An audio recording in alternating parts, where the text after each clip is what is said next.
Shalom Bapak Ibu yang ada di rumah. Pagi ini kita bersyukur Tuhan memberi kesempatan bagi kita untuk datang kepada Dia.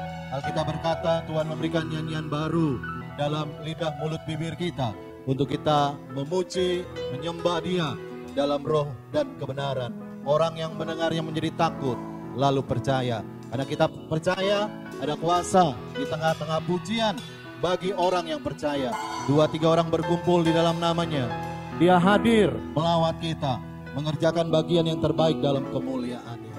Siapkan hati kita, jiwa kita, kerinduan kita untuk datang kepada Bapa Sorgawi yang mempunyai langit dan bumi. Bahkan seluruh hidup kita ada dalam genggaman tangannya. Haleluya, syukur Tuhan. Haleluya, Engkau baik bagi kami. Selalu baik, pasti baik. Haleluya, Bapa Sorgawi. Sama-sama angkat pujian dengan sungguh bagi Dia. Amin. Hanya bagi kemuliaan Dia. Haleluya. Amin.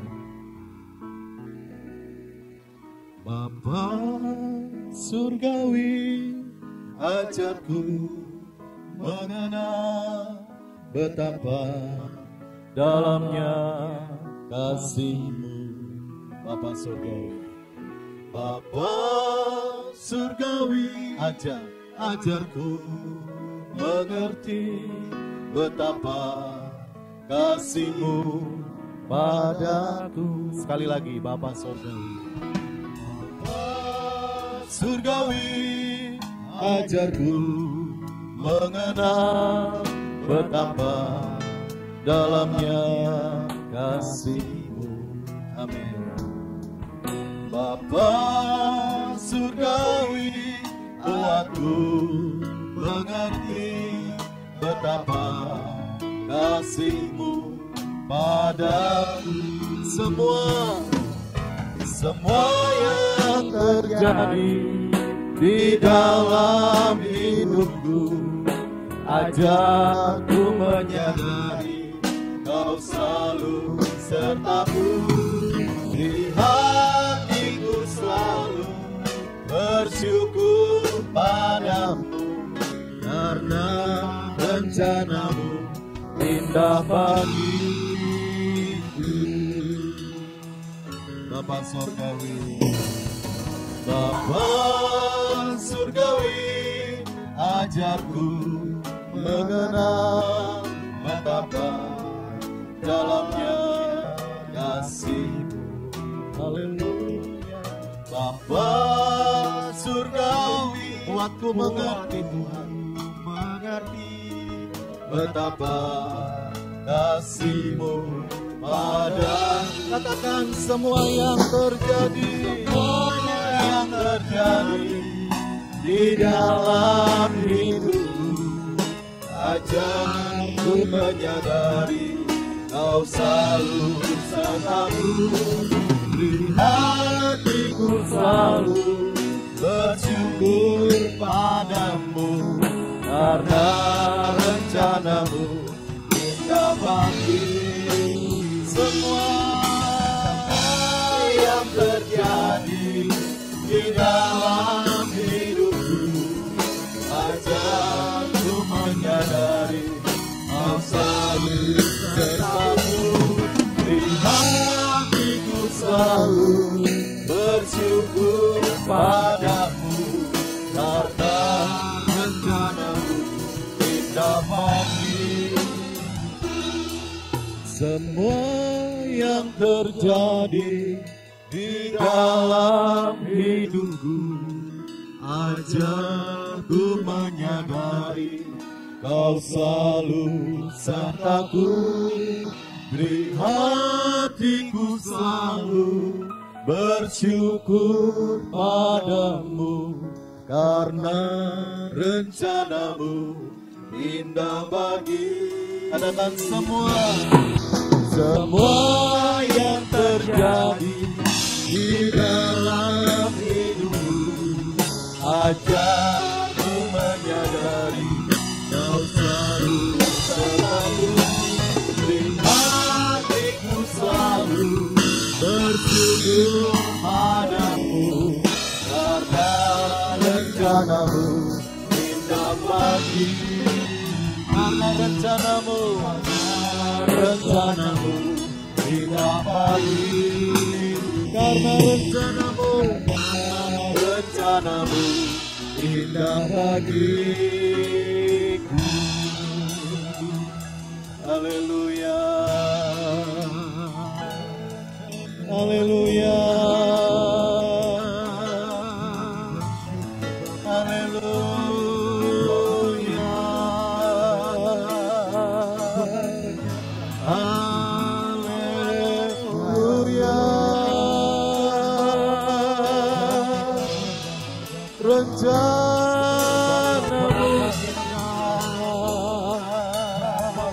Rencanamu baiklah, semua yang terjadi ada dalam genggamanmu. Allah memandang dari surga, tanganmu terus menyatakan segala pertolongan. Bagi yang percaya, bagi yang berharap, bagi yang merendahkan hati.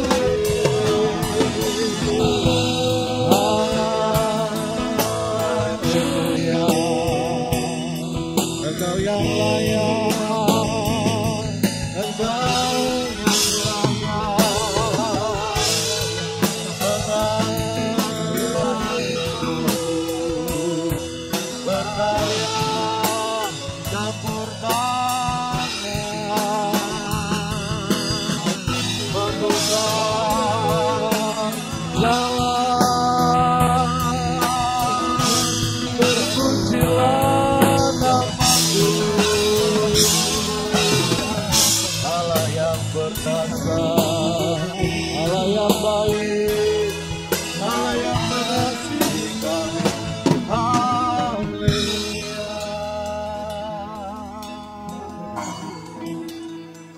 segala kemuliaan bagimu. Engkau hadir di tengah-tengah ibadah pagi ini Tuhan. Sekalipun kami tidak bertatap muka secara langsung, Roh Allah tidak dibatasi oleh jarak dan waktu. Allah sanggup mengerjakan bagian yang terbaik menurut rancanganmu dalam kuasa dan kemuliaanmu. Urapanmu turun atas setiap kami, sehingga berkat Allah ada di tengah-tengah ibadah kami. Ketika kami mengerjakannya dengan mata yang tertuju kepada Tuhan, kelegaan Engkau siapkan bagi kami. Berkat Allah Tuhan nyatakan, kekuatan Tuhan berikan, pengharapan Tuhan curahkan bagi setiap umat-Mu yang menanti-nantikan Tuhan. Tidak akan kekurangan sesuatu yang baik. Yang menanti-nantikan Tuhan akan mendapat kekuatan yang baru.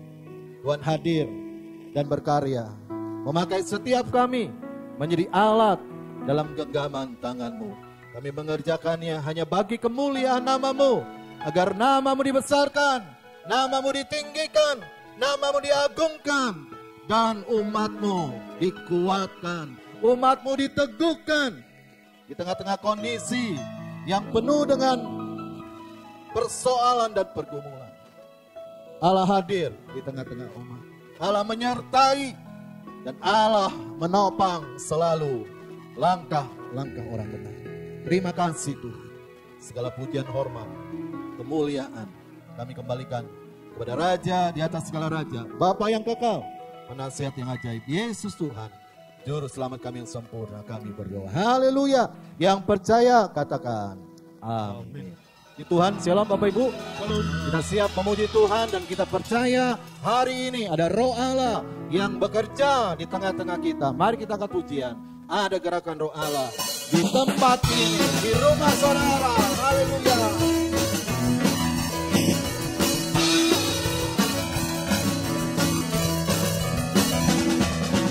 Ada gerakan Roh Allah di sini. Ada gerakan Roh Allah di sini, di timur,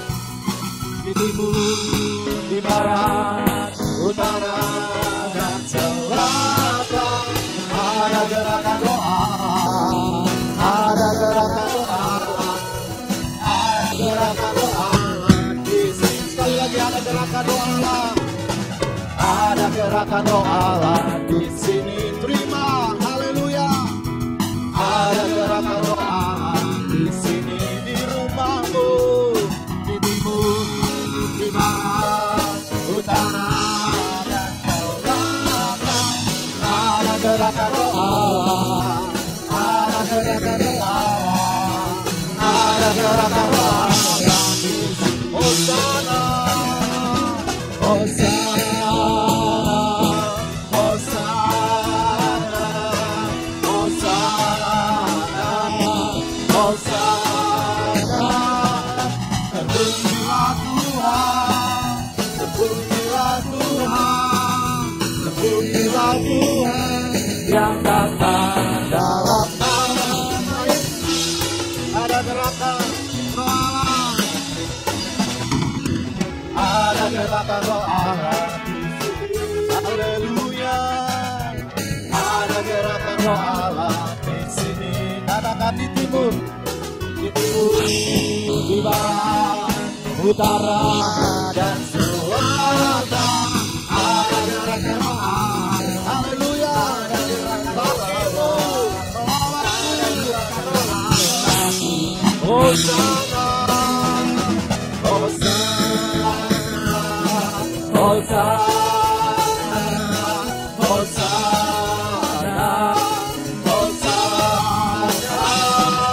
Terpujilah Tuhan, terpujilah Tuhan, terpujilah Tuhan yang datang. Hosana, Hosana, bagimu, bagimu Tuhan. Hosana, Hosana. Terpujilah Tuhan, terpujilah Tuhan, terpujilah Tuhan yang datang dalam Hosana. Hosana, Hosana, bagi Dia Rajaku. Amin. Angkat hatimu bagi Dia, berikan pujianmu bagi Dia. Terpujilah Tuhan, terpujilah Tuhan, terpujilah Tuhan yang datang dalam nama Hosana. Hosana, glory Tuhan, sukacita turun. Terpujilah Tuhan, terpujilah Tuhan, terpujilah Tuhan yang datang dalam nama Yesus.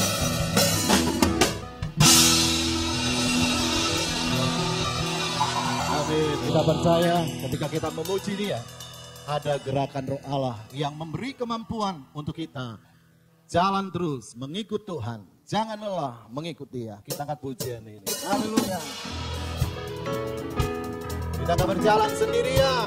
Ada Roh Allah yang menopang, yang memampukan, yang menguatkan. Percaya.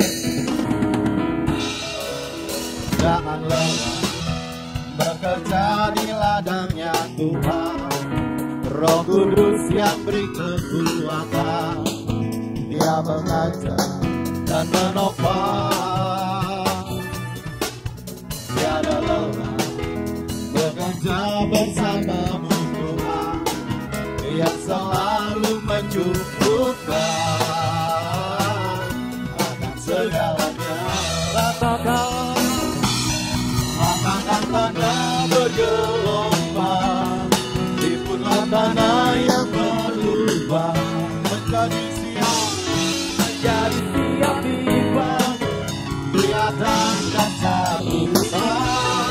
Ratakan tanah bergelombang, tipunlah tanah yang berlubang, menjadi siap dibangun, kelihatan dasar iman.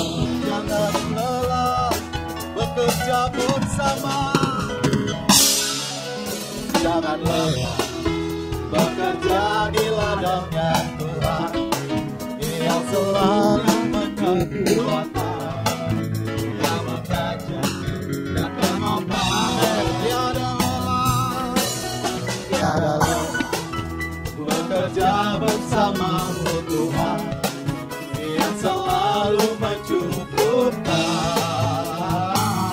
akan segalanya. Katakan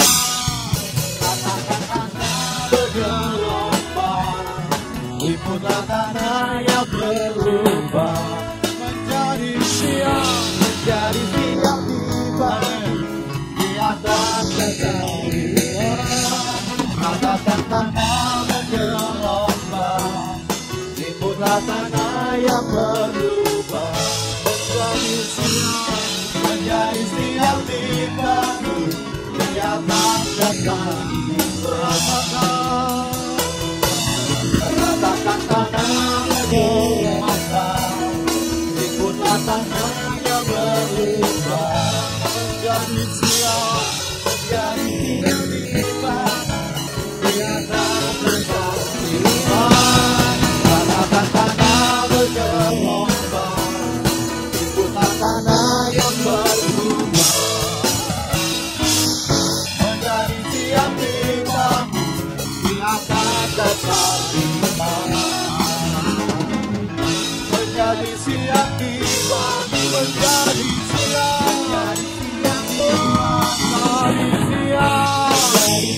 di pagi di atas dasar bumi.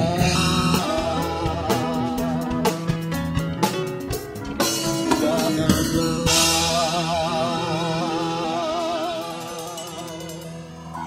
Amin. Bapak Ibu, jangan lelah mengikut Tuhan. Sekalipun kondisi hari-hari ini mungkin menghambat kita, tapi kita mau terus datang kepada Tuhan dan berkata, ini hati kami Tuhan, rindu mendengarkan firman-Mu.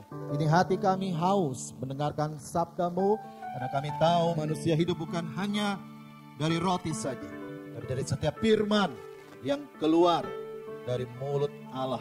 Itulah yang akan menopang, menuntun, dan menerangi hidup kami.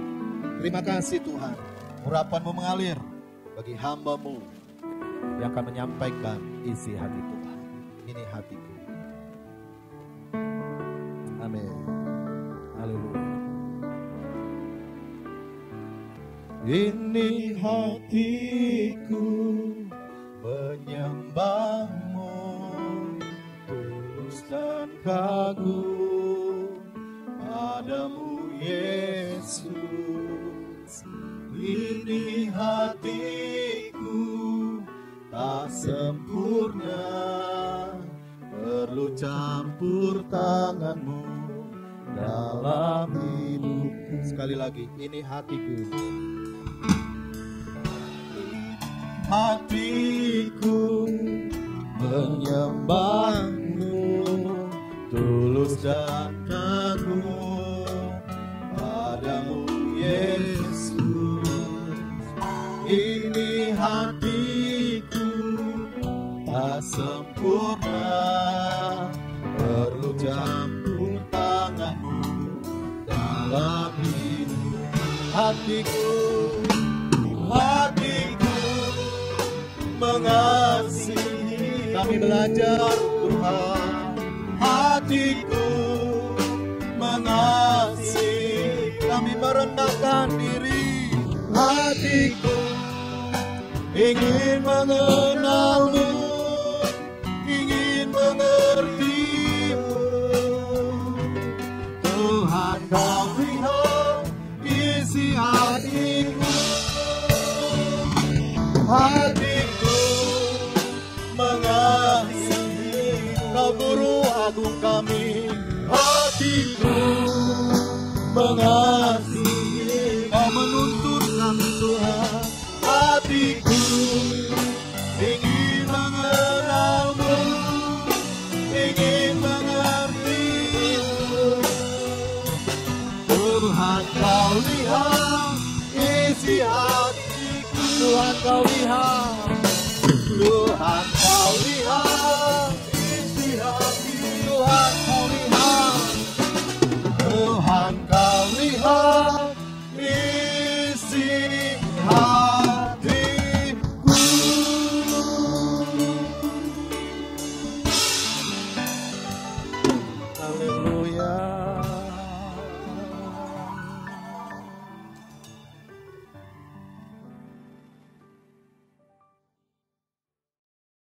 Terima kasih ya Tuhan, kembali kami mau merenungkan kebenaran firman-Mu. Roh Kudus mampukan setiap kami. Roh Kudus lembutkan setiap hati kami Tuhan, agar setiap benih kebenaran firman-Mu ini Tuhan boleh jatuh ke tanah hati kami yang subur, sehingga kami mampu Tuhan untuk menjadi pelaku-pelaku firman-Mu. Terima kasih ya Tuhan, terima kasih. Kami juga berdoa buat saudara-saudara kami yang ada di rumah. Tuhan jamah mereka sepanjang pemberitaan firman-Mu, biar mereka boleh menangkap apa yang menjadi isi hati Tuhan. Biar firman mereka boleh dibangkitkan. Terima kasih Tuhan, terima kasih. Dalam nama Tuhan Yesus Kristus. Haleluya. Yang percaya katakan amin.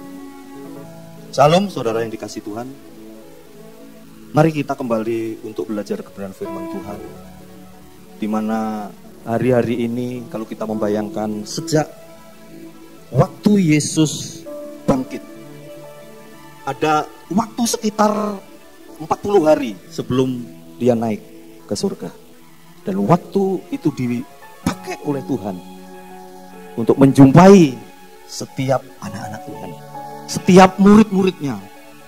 Sebab Yesus sangat tahu apa yang sedang dialami oleh murid-muridnya itu. Nah, kita mau belajar saudara dari Yohanes pasal 20. Saya akan membacakan satu ayat ini, ayat yang ke-29 sebagai landasan firman Tuhan pada kesempatan hari ini. Demikian firman Tuhan. Kata Yesus kepadanya, karena engkau telah melihat aku, maka engkau percaya. Berbahagialah mereka yang tidak melihat namun percaya. Ini berbicara soal iman saudara. Sebab di dalam Ibrani berkata, iman adalah dasar dari segala sesuatu yang kita harapkan dan bukti segala sesuatu yang tidak kita lihat. Kalau hari ini berbahagialah orang yang tidak melihat namun dia percaya. Siapa itu? Itu golongan kita, orang-orang yang percaya, yang secara mata jasmani belum pernah lihat Yesus dalam hidupnya, namun kita percaya. Dan itulah yang dikehendaki Tuhan, karena iman itulah yang membuat hidup kita berkenan. Saudara, firman hari ini saya memberikan judul penampakan Yesus adalah bukti bahwa dia hidup. Mengapa perlu bukti? Ya, ada banyak rekayasa manusia yang membuktikan bahwa Yesus itu tidak mati, Yesus itu tidak disalib, Yesus itu tidak bangkit.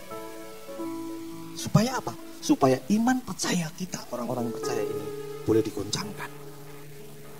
Sebab buat kita orang yang percaya, sesuai dengan firman Tuhan katakan, tanpa kebangkitan Yesus, kalau Yesus tidak bangkit, sia-sialah pengiringan kita, sia-sialah kita mengikut Yesus. Jadi sangat penting artinya kita mempercayai bahwa Yesus mati, Yesus disalib, Yesus bangkit, dan Yesus naik ke surga. Nah, Bapak Ibu Saudara yang dikasihi Tuhan, kita akan belajar beberapa dari murid-murid Yesus, bagaimana Yesus satu demi satu menampakkan dirinya. Karena buat Yesus sangat perlu orang-orang yang percaya kepada dia, murid-muridnya, internal mereka, ini yang harus percaya dulu. Sebab kalau tidak percaya, ya bagaimana orang lain, bagaimana orang yang tidak percaya kepada Yesus. Maka kita akan belajar dari Maria Magdalena ketika hari pertama Yesus bangkit. Yesus menampakkan dirinya kepada Maria Magdalena. Ya. Maria Magdalena salah satu orang yang percaya kepada Yesus, yang tidak percaya bahwa Yesus adalah bangkit. Coba kita baca sebentar di dalam ayat yang kedua. Ia berlari-lari mendapatkan Simon Petrus dan murid-murid yang lain yang dikasihi Yesus dan berkata kepada mereka, Tuhan telah diambil orang dan dari kuburnya dan kami tidak tahu di mana diletakkan. Saudara, waktu dijelaskan hari pertama di minggu itu, di pagi-pagi benar, Maria mau datang ke kubur Yesus dengan tujuan untuk merempah-rempahi tubuh Yesus. Tetapi dia kaget ketika kubur itu sudah terbuka. Padahal dalam pikirannya, ini batunya besar, siapa yang akan membukanya. Tetapi kenyataannya ketika dia datang ke kuburnya, dia lihat kubur itu sudah terbuka. Dan Maryam hanya melongokkan ke dalam kubur, belum masuk dia. Dan dia tidak melihat mayat Yesus. Sehingga dia katakan, Tuhan telah diambil orang, tapi aku tidak tahu di mana diletakkan.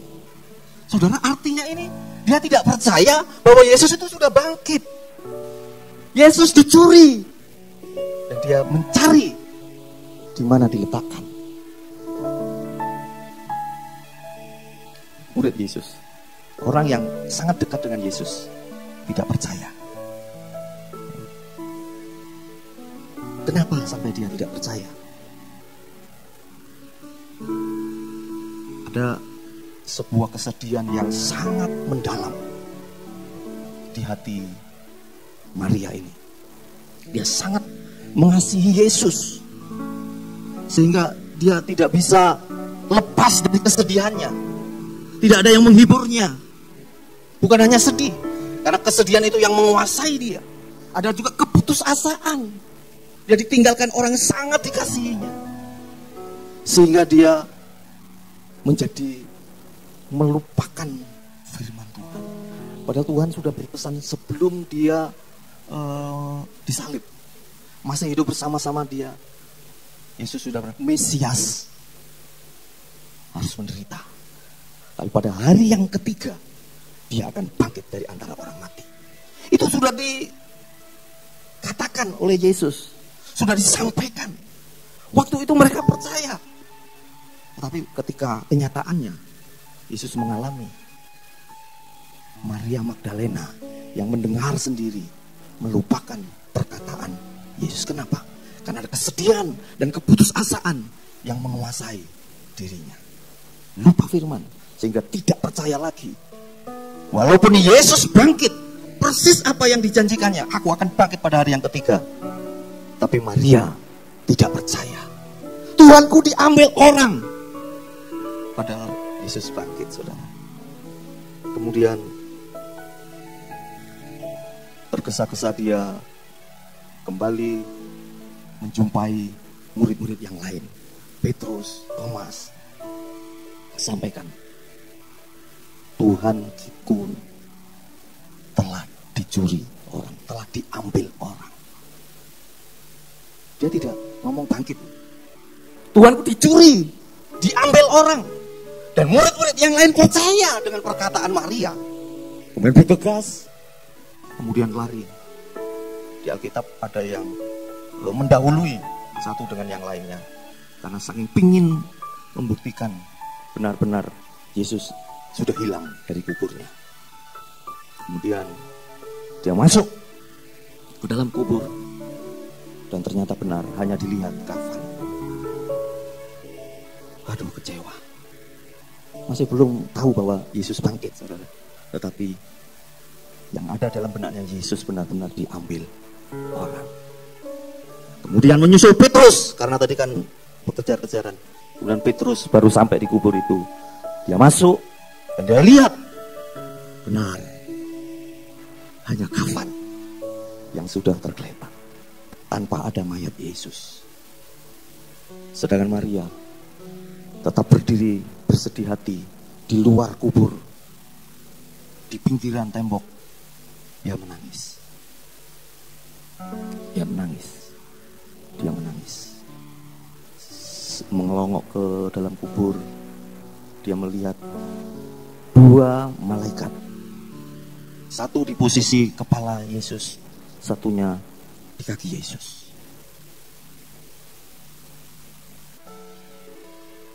Dia melihat, kemudian tanpa disadari, malaikat itu mendatangi dia dan berkata kepada Maria,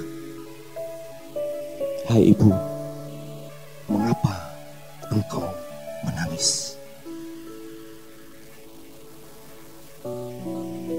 Kemudian Maria, di dalam hatinya dia, ini kayaknya penjaga taman. Jadi dia tetap tidak menghadap. Dan dia tetap katakan, "Tuhan, Tuhanku telah diambil orang. Jika Tuhanku yang mengambil, beritahukan kepadaku di mana diletakkan." Kemudian datang Yesus yang sudah bangkit itu mendekati Maria dengan perkataan yang sama, dengan pertanyaan yang sama. "Ibu, mengapa engkau menangis? Siapa yang kau cari?" Sama kembali Maria sampaikan, "Tuhanku telah diambil orang." Kemudian Yesus panggil namanya Maria. Waktu Maria dipanggil namanya, disebut namanya oleh Yesus, kaget. Dan posisi yang membelakangi, kemudian dia menengok karena dia tidak asing lagi dengan suara itu. Wah. Kemudian dia tersungkur, rabuni. Dia pegang kaki Yesus. Dan Yesus bilang, "Jangan engkau pegang aku belum pergi kemana-mana. Pergilah, temui saudara-saudaramu, sampaikan apa yang kau alami." Setelah itu Maria bangkit dan langsung berkata, "Aku telah melihat Tuhan. Aku telah melihat Tuhan, ada sukacita yang besar." Kemudian dia berlari kembali ke rumah, menjumpai murid-murid yang lain. "Aku telah melihat Tuhan. Aku telah melihat Tuhan." Saudara yang dikasihi Tuhan, Maria salah satu yang sudah mulai percaya bahwa Tuhan Yesus telah hidup. Bukan dicuri mayatnya, tapi Yesus bangkit dan Yesus hidup. Dan itu jadi sukacita yang besar. Yang kedua, Yesus menampakkan diri kepada murid-muridnya.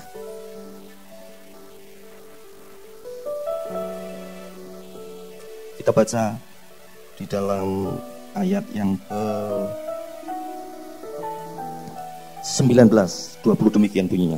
"Ketika hari sudah malam, pada hari pertama minggu itu, berkumpullah murid-murid Yesus di suatu tempat dengan pintu-pintu yang terkunci.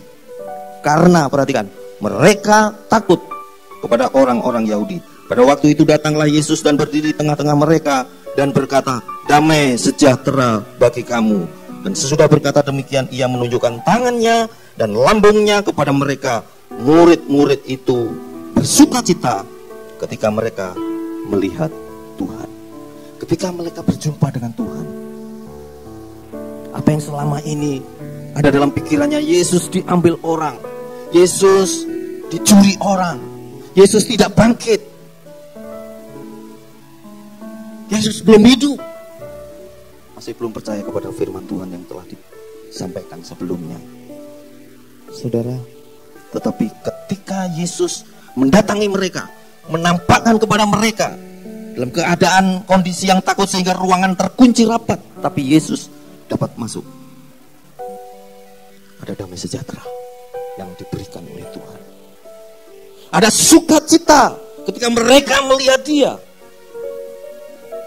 Inilah yang mau Tuhan kerjakan buat anak-anak Tuhan, buat murid-muridnya yang sedang dilanda ketakutan. Sebab sebetulnya ada tugas yang besar yang harus dikerjakan. Seperti Bapa mengutus aku, kata Yesus, demikian sekarang aku mengutus engkau. Ada great mission, misi yang besar, yaitu amanat agung. Karena itu mereka tidak bisa dalam kondisi ketakutan. Gimana mau memberitakan, gimana mau mengerjakan misi yang besar Kalau dalam diri mereka dicekam oleh rasa ketakutan. Tetapi kehadiran Tuhan melenyapkan ketakutan itu.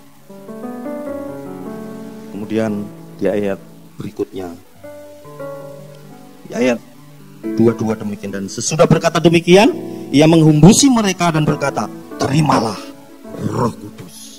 Saudara, ini salah satu yang memperlengkapi untuk murid-murid Yesus terus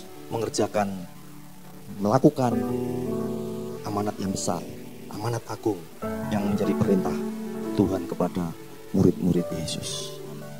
Kemudian di sana, jikalau kamu mengampuni dosa orang, dosanya diampuni. Dan jikalau kamu menyatakan dosa orang itu tetap ada, dosanya tetap ada. Untuk melakukan misi ini, janganlah menyimpan dendam, janganlah menyimpan kesalahan, janganlah menyimpan dosa. Bereskan dulu semuanya, dan kita akan dipulihkan, kita akan dimampukan untuk mengerjakan misi yang besar itu. Saudara yang dikasihi Tuhan, mulai saat itu mereka tidak takut lagi. Mereka berapi-api, punya semangat yang baru. Nah, di salah satu di satu perkumpulan itu ternyata ada temannya satu yang nggak ada, yaitu Thomas. Maka mereka mencari Thomas dan memberitakan kepada Thomas. Tapi sekali lagi, Thomas salah satu murid yang tidak percaya kepada Yesus, kepada kebangkitan Yesus, bahwa Yesus sudah hidup. Coba kita baca di dalam ayat yang ke-25. Maka kata murid-murid yang lain kepadanya, kami telah melihat Tuhan. Tapi Thomas berkata kepada mereka, sebelum aku melihat bekas paku pada tangannya, dan sebelum aku mencucukkan jariku ke dalam bekas paku itu, dan aku mencucukkan tanganku ke dalam lambungnya, sekali-kali aku tidak akan percaya. Coba renungkan, ini muridnya yang selama ini bersama-sama dengan Yesus. Yesus sudah bilang, pada hari yang ketiga aku akan bangkit. Tapi Thomas tetap tidak percaya. Sekali lagi, buat Thomas mungkin sangat kecewa. Orang yang sangat diandalkan cuma mati tergantung di kayu salib, tidak bisa melakukan perlawanan sedikit pun. Pada dalam benarnya Yesus pasti mampu untuk melawan mereka, untuk mengalahkan orang-orang yang menyalibkan. Tetapi apa yang menjadi ekspektasinya ternyata meleset. Yesus diam, pasrah, menyerah, tidak punya kekuatan apa-apa, dan akhirnya digantung di kayu salib dan mati, saudara. Itulah yang membuat Thomas kecewa. Makanya dia tidak mau kumpul lagi. Dia tinggalkan persekutuan dengan teman-temannya. Dia sendirian merenungi kekecewaannya. Tapi Yesus tahu. Yesus tahu. Manusiawi kalau dia kecewa. Akhirnya dia menampakkan kepada Thomas. Yesus berkata, kemudian ia berkata kepada Thomas, ayat yang ke-27, taruhlah jarimu di sini dan lihatlah tanganku, ulurkanlah tanganmu dan cucukkanlah ke dalam lambungku, dan jangan engkau tidak percaya lagi, melainkan percayalah. Saudara, betapa Yesus sangat mengasihi murid-muridnya. Yesus sangat tahu persis apa yang dialaminya, dan Yesus mau murid-muridnya tetap percaya, tetap punya iman. Hingga Yesus melakukannya. Saudara bayangkan, Alkitab mencatat itu 1 minggu, 1 pekan, 8 hari dicatat setelah murid-murid yang lain dijumpai oleh Tuhan. Dan murid-murid yang lain sepanjang 8 hari ini, saya percaya tidak akan tinggal diam, tapi akan terus menyampaikan, memberi keyakinan kepada Thomas ini supaya percaya bahwa semua murid-muridnya sudah melihat dia, sudah ketemu Yesus, sudah bercakap-cakap dengan Yesus, bahwa Yesus itu hidup. Tapi Thomas tetap ngotot tidak percaya. Sekali-kali tidak mungkin. Sebelum aku sendiri melihat lubang paku di tangannya, sebelum aku mencucukkan jariku di tangannya dan di lambungnya. Dan Yesus mengerti, Yesus tahu. Maka Thomas, marilah, ini tanganku, cucukkan jarimu di tanganku dan di lambungku. Saat itu Thomas berkata, ya Tuhan dan Allahku. Wah, satu pengakuan Thomas yang luar biasa. Dia mengakui itu Yesus Tuhan dan Allahnya. Tapi Yesus bilang begini, karena engkau sudah melihat, maka engkau percaya. Tapi berbahagialah orang-orang yang tidak melihat, namun percaya. Saudara yang dikasihi Tuhan, kekecewaan membuat kita undur dari persekutuan. Kalau kita undur dari persekutuan, yang seharusnya kita sudah terima berkat bersama-sama dengan murid-murid yang lain, sepertinya tertunda begitu. Bukan hilang, tapi tertunda saja. Kalau kita kecewa, membuat iman kita tergoncangkan, sehingga tidak mau percaya lagi kepada perkataan-perkataan Yesus. Puji Tuhan, Yesus itu baik. Yesus itu mengasihi murid-muridnya. Makanya dia adakan pemulihan. Dia gunakan waktu yang sangat singkat, 40 hari sebelum Yesus meninggalkan mereka, sebelum Yesus naik ke surga. Dia jumpai satu persatu murid-muridnya sampai mereka percaya dan memiliki iman. Saudara yang dikasihi Tuhan, hari-hari ini apa yang membuat iman kita gentar? Pandemi, wabah COVID-19 masih saja menghantui kita. Ada kegentaran di sana, ada kekhawatiran di mana ekonomi sudah mulai memburuk. Banyak orang-orang yang di PHK. Sudah banyak yang memprediksikan akan terjadi penjarahan, akan sulit untuk mencari sandang pangan untuk kebutuhan sehari-hari. Tapi tetap percaya kepada Yesus. Jangan lagi engkau khawatir, jangan lagi engkau ketakutan yang menguasai kita. Tapi kejar Tuhan. Tuhan Yesus baik. Yesus tidak membiarkan anak-anaknya, tapi dia tetap menyertai dia. Dia akan jumpai, dia akan temui kita. Bagian kita, mau gak kita mengejar Tuhan? Mau gak kita lari kepada Tuhan, ketemu sama Tuhan lewat doa, lewat persekutuan kita, lewat penyembahan kita. Jumpai dia sampai kita berjumpa dengan Tuhan. Ketika kita tidak sadar, maka ketakutan, kekecewaan, putus pengharapan, kekhawatiran, semuanya itu dalam sekejap dilenyapkan oleh Tuhan. Nah, Tuhan beri damai sejahtera dan sukacita ketika kita bersama dengan Yesus. Yesus akan datang kembali untuk menjumpai kita. Yesus mencari, masih adakah iman di muka bumi ini? Biar iman itu ditemukan buat setiap kita. Haleluya. Firman Tuhan ini boleh menjadi kekuatan buat kita. Mari kita naikkan pujian. Meskipun tak kulihat, sebagai iman percaya kita.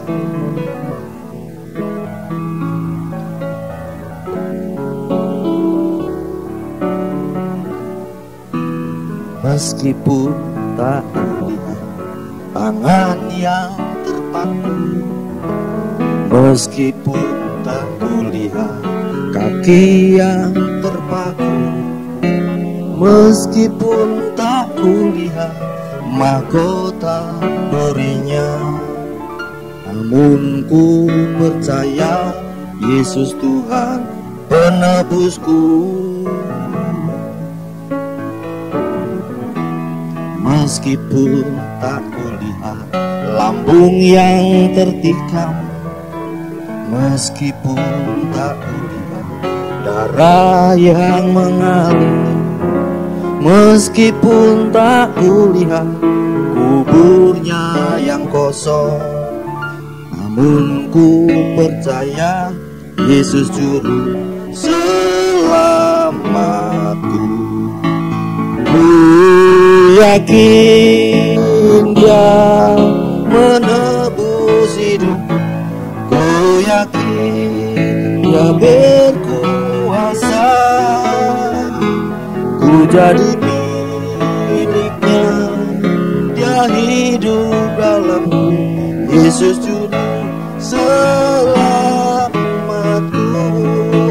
Ku yakin Dia menebus dosaku. Ku yakin Dia berkuasa. Ku jadi miliknya, Dia hidup dalamku. Yesus juru selamatku. Aku yakin Tuhan, sekalipun aku tidak melihat tangan-Mu yang terpaku, sekalipun aku tidak melihat kaki-Mu yang terpaku, sekalipun aku tidak lihat secara jasmani mahkota duri-Mu, aku tetap percaya Engkau Tuhan Yesus, penebus kami. Terima kasih Tuhan, terima kasih.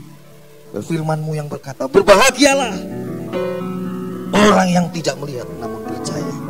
Biar setiap kami menjadi golongan orang-orang yang percaya sekalipun kami tidak melihat secara mata jasmani ya Tuhan. Materaikan kebenaran firman-Mu ya Tuhan. Jadikan rema umat-Mu yang mendengarkan menjadi kekuatan untuk menghadapi kehidupan ini Tuhan. Kami butuh Engkau, kami butuh Yesus, kami mau berjumpa dengan Yesus. Jumpai kami Tuhan, agar ada tetap damai, sejahtera dan sukacita yang hanya kami dapatkan dari Engkau saja, sumber damai, sejahtera dan sukacita itu. Terima kasih Tuhan, terima kasih, terima kasih Tuhan, terima kasih. Segala puji, hormat dan syukur hanya bagi Tuhan. Saudara yang dikasihi Tuhan, angkat tanganmu, arahkan mata rohani, terimalah berkat Tuhan. Terimalah anugerah keselamatan dari Allah Bapa kita di surga, kasih sayang dari Tuhan kita Yesus Kristus yang tidak pernah berubah dahulu, sekarang dan sampai selama-lamanya, dan kuat kuasa dari Roh Kudus yang menyertai engkau, membimbing engkau, menghibur engkau, menuntun engkau mulai hari ini sampai Maranatha Tuhan kembali, dalam nama Tuhan Yesus Kristus. Haleluya. Yang percaya kita katakan